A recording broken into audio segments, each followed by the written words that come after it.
To my YouTube channel with a new video. आज मैं आपके साथ अपनी मेंस की स्ट्रेटजी बताना चाह रही हूँ और hope you like this video. और वीडियो में आगे जाने से पहले मैं ये कहना चाहूँगी कि जिन लोगों ने भी मेरा चैनल सब्सक्राइब नहीं किया है, please do subscribe my channel, क्योंकि अगर मैं ऐसे कंटेंट तभी ला पाऊँगी जब आपका भी साथ मुझे मिलेगा। So without any further ado, let's get started. आज मैं आप सबको अपनी मेंस की स्ट्रेटेजी बताने वाली हूँ, एसबीआई क्लर्क मेंस की, क्योंकि कई कमेंट्स मेरे को मिल रहे थे मेरे न्यू व्लॉग्स में कि रीजनिंग में क्या करें, इंग्लिश में क्या करें। और मैं चाहती हूँ कि आप सबको मैं इसी वीडियो की तरह बता पाऊँ कि मैं कैसे पढ़ रही हूँ, और अगर आपको मेरी स्ट्रेटेजी अच्छी लगे तो आप भी ऐसे कर सकते हैं। एंड चलो स्टार्ट करते हैं। सबसे पहले मैं आपको कहना चाहूँगी, सबसे ज़्यादा क्रूशियल है मेंस का मॉक। अब कैसे? क्योंकि जो मेंस का मॉक अगर आप नहीं दोगे तो 2.5 घंटे की जो सिटिंग है आपकी वो नहीं आ पाएगी। तो मैं बस इतना बोलना चाहूँगी कि आप वीक में 2 मॉक तो ज़रूर दो। इससे क्या होगा कि आप मेंस का मॉक दोगे, क्वेश्चन अटैम्प्ट करोगे, किस टाइप के क्वेश्चन आ रहे हैं, कुछ बन रहे हैं, कुछ नहीं बन रहे हैं। जो नहीं बन रहे हैं उनका मेंस का मॉक जब आपका ख़त्म हो जाए तो उसका प्रॉपर एनालिसिस करो, ताकि नेक्स्ट मॉक में आपके वो इंक्रीमेंट ही दें वो वाले क्वेश्चन। ठीक है, तो मेंस का मॉक ज़रूर देना आप। इससे क्या होता है कि आपको पता चलेगा number of question, timing, marks और सारी चीज़ें पता लगती है, और बैठने का तरीका पता लगता है। ये देना ज़रूरी है। तो आप ऐसा कर सकते हो कि 3 डेज़ में 2 या फिर वीक में 2 बार दे सकते हो। तो जैसे कि आप सब अवेयर हैं कि एसबीआई क्लर्क मेंस का क्या पेपर पैटर्न होता है, एग्ज़ाम पैटर्न होता है। फिर भी अगर आपको नहीं पता तो मैं बता देती हूँ। इसमें 4 अपने सेक्शन आते हैं। ठीक है, रीजनिंग, डी आई क्वांट ही है, डाटा इंटरप्रिटेशन बोलते हैं, जनरल अवेयरनेस और इंग्लिश। तो रीजनिंग हमारी 50 क्वेश्चन होते हैं 60 मार्क्स के, और इसमें हमें ड्यूरेशन मिलता है 45 मिनट का। ठीक है, डीआई यानी कि क्वांट में हमारे 50 क्वेश्चन होते हैं 50 मार्क्स के, और 45 मिनट हमें टाइम मिलता है। जनरल अवेयरनेस में हमारे 50 क्वेश्चन होते हैं 50 मार्क्स के, और 35 मिनट हमें मिलते हैं। इंग्लिश में हमारे 40 क्वेश्चन होते हैं 40 मार्क्स के, और 35 मिनट हमें मिलते हैं। तो इन टोटल हमें 2 घंटे 40 मिनट मिलते हैं। ठीक है, अब ये जो एग्ज़ाम पैटर्न है इसके साथ में कट ऑफ ट्रेंड भी बताने वाली थी, पर क्या होता है कि जो कट ऑफ रहती है वो स्टेट वाइज रहती है हमारी। ठीक है, तो वो आपने जहाँ से फॉर्म भरा है आप वहाँ की स्टेट वाइज देखो 2-3 साल की कि कट ऑफ कैसे वेरी कर रही है मेंस की। ठीक है, तो अभी सबसे पहले हम रीजनिंग की स्ट्रेटेजी देखते हैं। तो रीजनिंग की स्ट्रेटेजी कुछ ऐसे है, देखो। रीजनिंग में आएंगे 50 क्वेश्चन। ठीक है, इसमें से रीजनिंग बहुत सारे लोगों का फेवरेट सब्जेक्ट भी होगा, स्कोरिंग सब्जेक्ट भी होगा, बहुत सारों की वीकनेस भी होगी। तो रीजनिंग में अपन इस सब्जेक्ट को प्लस पॉइंट भी बना सकते हैं। अब वो कैसे बनाएंगे वो मैं बताती हूँ। जैसे कि मैं तो क्या कर रही हूँ कि अभी रीजनिंग की एक मेंस की क्लास ले रही हूँ। अभी अगर आप ऐसा सोच रहे हो कि क्लास ले लेंगे तो क्वेश्चन नहीं कर पाएंगे, या फिर कुछ भी ऐसा सोच रहे हो, तो मत सोचना। अगर आपको कंसेप्ट नहीं आ रहे हैं रीजनिंग की मेंस की क्लास लो। अब कहाँ से लोगे? या तो आप यूट्यूब से लो या पेड लो। ठीक है, यूट्यूब पे भी बहुत सारे टीचर्स हैं, पेड पे तो है ही सही। ठीक है, यूट्यूब पे आप ले सकते हो, अंकुश सर की क्लास भी ले सकते हो, और जहाँ तक मुझे पता है कि एक और सर हैं जिनका नाम शायद सुमित सर है, तो आप उनकी भी क्लास, सुमित सर तो शायद क्वांट के हैं। रीजनिंग के मैं तो सिर्फ अंकुश सर की ही ले रही हूँ। तो आप देख लेना, मेंस की बहुत सारे टीचर्स हैं वहाँ पे, पारुल गेरा मैम भी हैं, और काफ़ी टीचर्स हैं। अगर आपको रीजनिंग के मेंस की यूट्यूब से लेनी है तो आप ले सकते हैं। ठीक है, अब आप देंगे सेक्शनल मॉक। अगर आपने अभी तक कोई मॉक अटेम्प्ट नहीं किया है और आप बैठे हैं कि भाई रिज़ल्ट आएगा फिर पढ़ेंगे, तो प्लीज़ आप पढ़ना स्टार्ट कर दीजिए। मे बी आपका क्लियर हो जाए, और आप थोड़े से ही चूक रहे हो तो आपका फाइनल सिलेक्शन तो होगा ना उसके लिए। तो सेक्शनल मॉक दो सबसे पहले, ठीक है। उसमें से बताओ कि अपन कहाँ पे स्टैंड कर रहे हैं, ठीक है। आप या तो सेक्शनल मॉक दे सकते हो या गाइडली की पीडीएफ से सॉल्व कर सकते हो मेंस का सेक्शनल, ठीक है। मेंस का सेक्शनल गाइडली की पीडीएफ से आप सॉल्व कर सकते हो।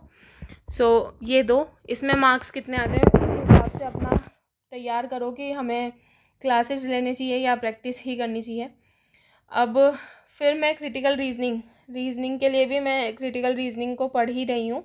अभी मैंने कोई क्वेश्चन लगाना स्टार्ट नहीं किया है क्रिटिकल रीजनिंग का, और पेपर में भी मैं शायद ही क्रिटिकल रीजनिंग अटेम्प्ट करूँ, लेकिन मैं पढ़ रही हूँ अभी। अगर मुझे क्वेश्चन हार्ड नहीं लगे तो मैं अटेम्प्ट ज़रूर करूँगी। तो आप भी क्रिटिकल रीजनिंग पढ़ सकते हो। अब ये मैं कॉन्सेप्ट कहाँ से पढ़ रही हूँ, art of reasoning Sanjay sir YouTube channel, ठीक है। अगर आपको क्रिटिकल रीजनिंग पढ़नी है ना, देखो सिंपल आप एडिटोरियल भी पढ़ सकते हो, तो एडिटोरियल से भी आपको काफ़ी ज़्यादा सीखने को मिलता है। और अगर नहीं है तो आप आर्ट ऑफ रीजनिंग चैनल से संजय सर से पढ़ सकते हो। अब आप डेली की 5 मेंस की लेवल की पज़ल लगा लो। मानो अगर आपको एक पज़ल में भी कम से कम 30 to 40 मिनट्स भी लग रहे हैं, क्योंकि मुझे तो लग जाते हैं, बाकियों का मुझे नहीं पता, सब अपने यूट्यूब चैनल पर अलग अलग चीज़ें बताते हैं। मेरे को एक पज़ल में लग जाते थे, लेकिन अभी तो 2-4 दिन काफ़ी दिन हो गए मैं मेंस का मॉक भी देती हूँ, तो अभी थोड़ा कम हो गया, लेकिन लगते हैं। तो आप मेंस की पज़ल देना स्टार्ट कर दो। लगे जितने मिनट, अभी घिस लोगे तो बाद में सिलेक्शन हो जाएगा, बाद में रोना नहीं पड़ेगा, वरना 1 साल आपके पास फिर है, इतनी वैकेंसी अगले साल नहीं आएगी। तो बस ये कर सकते हो आप, 5 मेंस पज़ल दे सकते हो।